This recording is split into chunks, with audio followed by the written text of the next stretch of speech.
aujourd'hui, mais tellement encourageante. Le Seigneur nous montre qu'il est digne de confiance et que nous pouvons nous appuyer sur lui en toute situation. Je commence mon homélie en vous posant une question. Quel est votre premier souci? Je me la pose aussi. Quel est mon premier souci? Quel est ce à quoi je m'accroche en premier? Quel est ce que j'ai envie de maîtriser en premier? Vous voyez, ce qui fait le souci le plus important de ma vie. C'est compliqué, hein? Quand on a une famille, ça peut être le travail, la santé d'un enfant, ça peut être tout simplement sa propre santé, la question économique, les questions politiques. Voilà, nos soucis sont extrêmement larges, extrêmement variés. On n'a pas besoin d'en choisir en plus, on a déjà ce qu'il faut. Que faire avec ça? Eh bien, Jésus nous dit aujourd'hui, votre premier souci doit être le royaume de Dieu. Votre premier souci, votre première préoccupation doit être votre vie éternelle, tout simplement.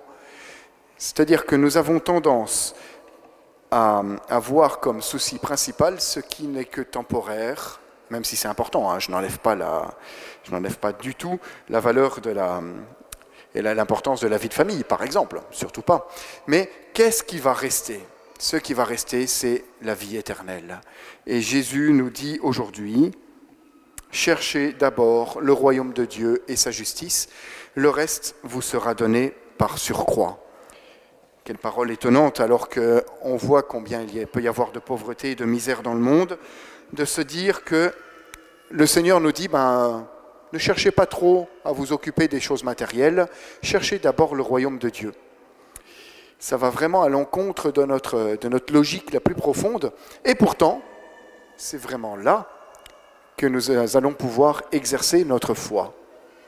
Est-ce que nous croyons, comme dit Jésus, que Dieu peut nous donner ce dont nous avons besoin? Est-ce que nous y croyons? Vous voyez, il y a quelque chose de l'ordre de la foi qui est extrêmement important. Est-ce que je crois que Dieu peut s'occuper de mes petites affaires, même de trouver une maison, de pouvoir trouver un travail, de trouver de quoi manger, ou de s'occuper de ma santé ou de celle de ma famille? Est-ce que je le crois vraiment?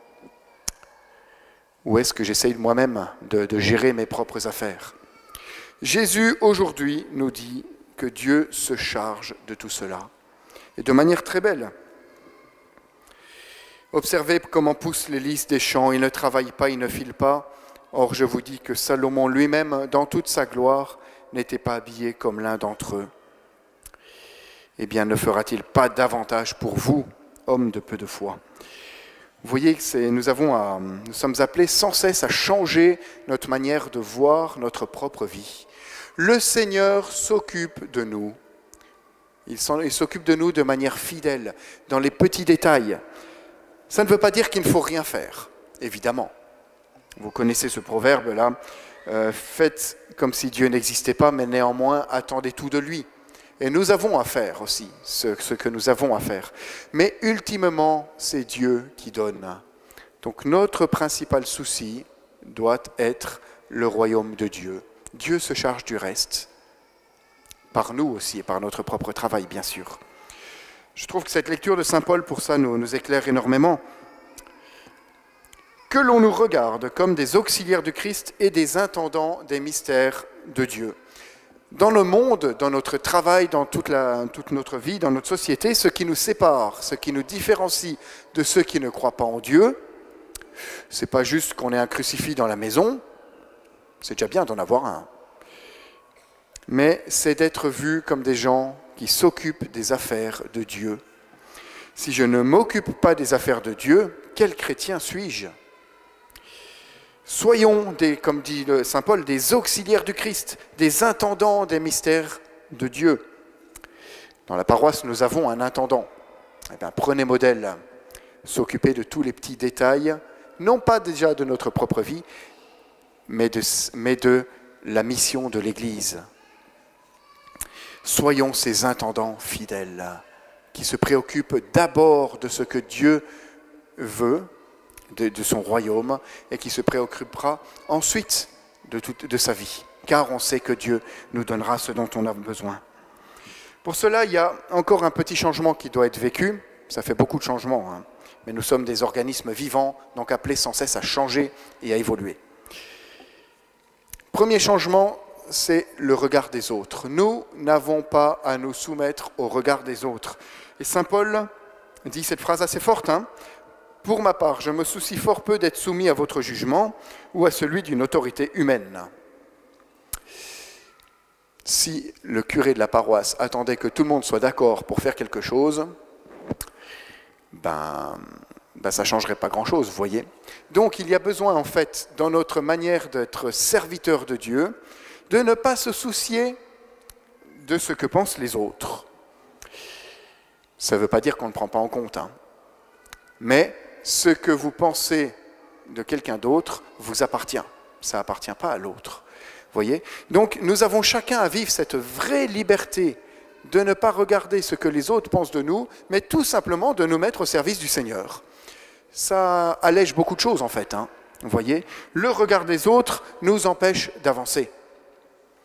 Il s'agit maintenant aussi de pouvoir demander conseil pour faire des choses justes, évidemment. Ça, c'est la première chose, c'est le regard des autres.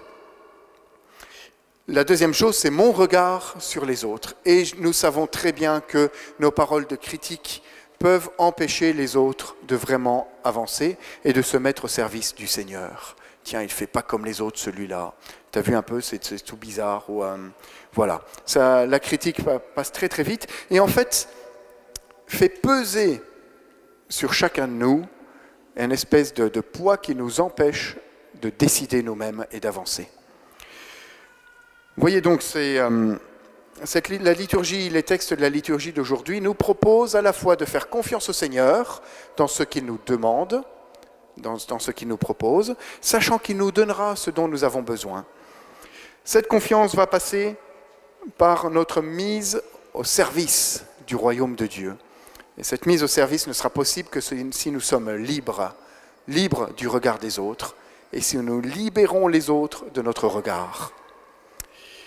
Vous voyez, nous sommes appelés à la liberté, en tout temps, en toutes conditions, que nous soyons pauvres ou riches, malades ou en bonne santé, connus ou inconnus, le Seigneur nous appelle à vivre avec lui, à grandir en liberté, à devenir son serviteur fidèle.